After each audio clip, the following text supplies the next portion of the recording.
After 16 months of stalling and finger-pointing, sequestration is finally upon us. Evening, everybody. I'm Jack Atherton. These automatic, across-the-board cuts will inflict pain here in the Miami Valley, especially at Wright Pat Air Force Base, since half the cuts come from defense. Wale Aliyu is live at the base tonight, where thousands of workers are worrying about their future. Wale?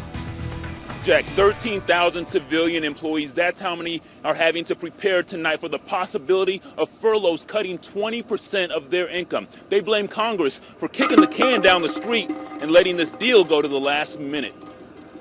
Very hard to keep a team intact, keep the morale going. Gina Carell says she spent the morning apologizing to the 13 workers under her. I'm looking at that young mother who is a single parent, knowing that she is going to endure a 20% pay cut. Dana Plevy and her husband are both civilian employees and can lose up to 20% of their income under these sequestration cuts. I have 2 children in college. Fall and tuition bills coming in, that's going to be a challenge. I'm not necessarily looking forward to that. You just really have to have faith. Sergeant Holly Vaught says everyone has had to support each other as they wait to hear what will happen to their fellow employees. Each military member is probably going to have to step up.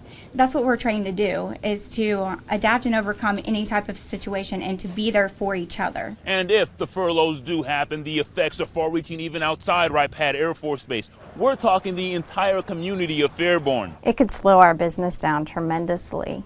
If a lot of those patients aren't coming in because they can't afford the care, and then if it closes other businesses in the area, then we would see the same thing. Right now, people on base are just waiting for the final word from the Department of Defense. We've already started to make some reductions, and like I said, as soon as we get an exact number, then we can do a little bit more exact planning. But these civilian employees hope it doesn't get to that point. We people seem to know what the decisions are, so the legislative and the executive branch make it happen.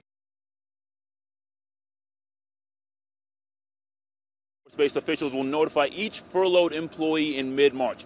That's when the 30-day clock starts, and then those employees have to figure out how to get 5 days of work done in just 4 days and how to live off of 80% of their income. At Wright Pat Air Force Base, Wale Aliyu, Fox 45 News.